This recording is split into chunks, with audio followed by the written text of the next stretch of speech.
your whole miserable life. God, but you are not special. You're broken. I could never love you.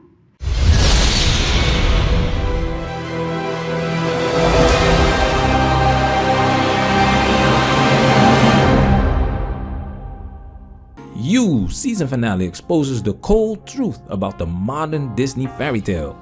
I could never love you. Welcome to Manager Highlights Daily. This is it, guys. This is it. I've been waiting for this since episode 1 because this series is on Netflix. And if you watch Netflix, Disney Plus, mainstream media in general, you will notice a pattern. A pattern in the messages, in the images that they are showing you. We've highlighted many series and movies on this channel, and it doesn't matter how you slice it. At the end of the day, men are toxic. If not, they are idiots, buffoons. And in this case, it's a nice/good guy that is a killer.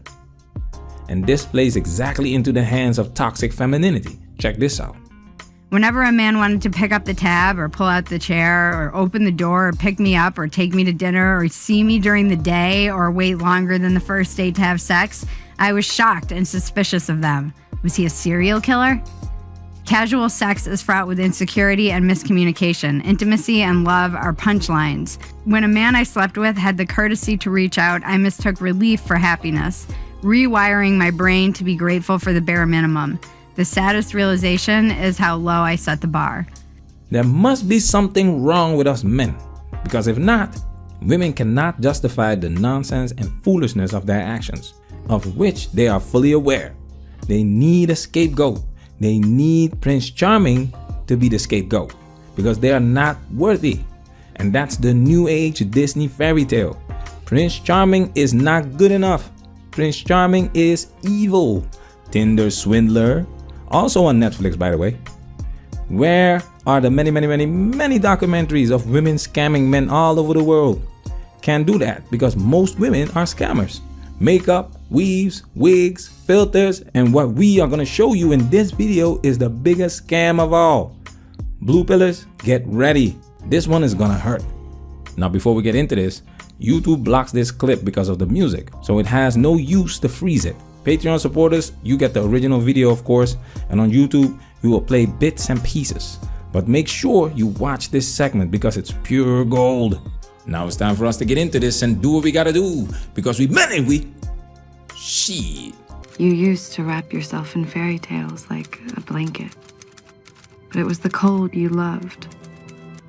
If Prince Charming was real, if he could save you, you needed to be saved from the unfairness of everything. From every boy masquerading as a man that you let into your body, your heart. You learned you didn't have whatever right when you thought you might just disappear. He saw you. Didn't you want this? To be loved? Didn't you want him to crown you? This is pure gold. I hope you guys watch the whole clip because it is here in this season finale that they tell you that this is a fairy tale. The modern day fairy tale where Prince Charming is Bluebeard at the same time. Tinder swindler. However, Cinderella remains Cinderella. Belle remains Belle. None of these women are perfect. They are allowed to be weak, poor, low status, no status, and in modern times, they are allowed to be immoral, promiscuous, trio foes, cheaters, PhDs with a student loan debt that will take a lifetime to pay off, and at the end of the day, still deserve a man to save them. Where is the responsibility? How come these so-called strong and independent women cannot pick the right guys? It's all men's fault, but women can do everything men can do, and they can do it better, and they can do it in heels, right? Do you think it's a coincidence that fathers were picking the husbands for their daughters? The end of this clip is powerful because women want the fairy tale. They want the idea, but reality is disappointing. Remember this? I was like, what do we have to do next? She said, next you have to write a list of what you need in a man. I thought about it real hard. I was like, I need a man that's loving, caring, supportive, financially stable, and a family man. And she was like, ooh, that's a great list. She said, but you know, this man don't look like that, man.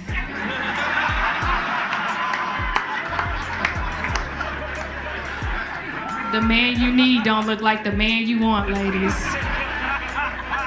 this is where this series drops the bomb. Check this out.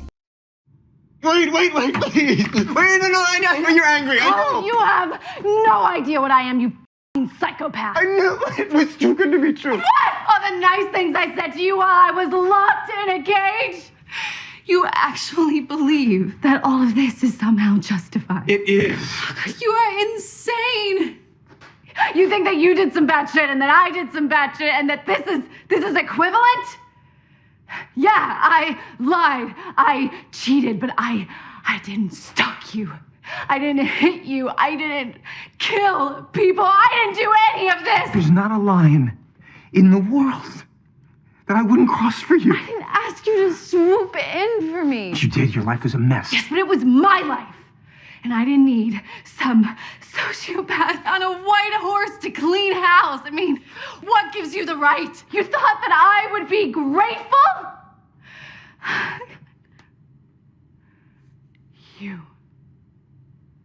You are him. You are the bad thing. You are the thing that you should have killed. If you let me out, we can just talk. You know what I think? I think that this was all just an excuse. An excuse to justify creeping into girls' lives and violating the shit out of them. I think you love it. It's the power. You love it. No, I don't. I think that this was the perfect excuse to take out people like Benji and Peach, who've always looked down on you in your whole miserable life. God, but you are not special. You're broken. I could never love you. Rot in there, you psychotic asshole. You're gonna spend the rest of your life in jail. This is exactly why you need to watch this series from a red pill lens, because Joey was deleting these people in the name of love. He was willing to do everything for this low quality woman, even accepting her cheating, lying, etc. But do you see how she twists the story into him being a bad person, deleting these people because he enjoys doing it? This is exactly what she was looking for, because she never loved him. I love how there is a sense of relief in her performance, because that's exactly why women date bad boys, because the bad boy takes away the pressure of being a good woman. Modern women suck at being quote-unquote good women, and it's hard for them to accept this fact. That's why they price themselves out and blame men for not being good enough. They keep moving the goalpost to make themselves feel better. That's why it's essential that everything is men's fault. This is why I never cheated on my girlfriends. It was too easy. I was not gonna give them a pass for that crap, because everything she does is forgotten or dismissed when you cheat on her or hit her. Almost everybody stood behind Amber Heard. No evidence needed, because men are assholes. Johnny Depp was guilty until proven innocent. Women love to be in this position because it excludes them from responsibility. Beck is right. Killing people does not equal the things she has done, which is why the nice guy is labeled a psychopath, because he's not doing the things Chad and Tyrone are doing to give her a pass for the low quality woman she is. Whenever a man wanted to pick up the tab or pull out the chair or open the door or pick me up or take me to dinner or see me during the day or wait longer than the first date to have sex, I was shocked and suspicious of them. Was he a serial killer? And that is what we want you to see.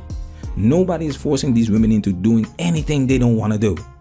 Women are doing exactly what they want. We already exposed this hookup culture created and perpetuated by women. We already exposed women cheating on their perfect husbands and boyfriends. Women do not love us like that. Beck never loved Joe, but she loved what he could do for her, and that's why she wants to keep him around. However, she also loves sleeping around and use sex as a coping mechanism because she doesn't love him like that. She was constantly looking for something that she could use to justify her actions, because women, a lot of women, can't stand themselves. They cannot look in the mirror because the truth hurts. Where do you think all these antidepressants are coming from? Why do you think women's happiness has been on a decline for decades? Number 2, I would say I don't want my life to be primarily dictated by my career. That means I'm not trying to not see my kids and not see my man. So you're going to have to figure out how to retire me because I'm not about to be at work and miss my entire life. Number 3, I would say I want a partner who invests in me in every way. This meant I'm not trying to struggle by myself. So you're either going to have to put up or shut up. Seeing how these men would react to these comments would allow me to eliminate men who wanted to be provided for at a faster rate. And that is how I was able to meet my man and finally be in a position where, yes, I'm smart, educated, have my own money, whatever, amazing, but finally has a man who wants to provide for me. Do you think this woman loves her man? When she has had enough, this woman will find an excuse to take her man's money and resources, devastate him in the process, and this system will run with it because the narrative is all men are toxic. That's why you cannot let this fairy tale distract you from the truth, because no matter how you slice it, there's a lot of truth in this series. Let us know if season 2 is worth covering from a red pill perspective. Patreon supporters salute! Man, that's where we working. Protect yourself at all times. This video has officially been highlighted.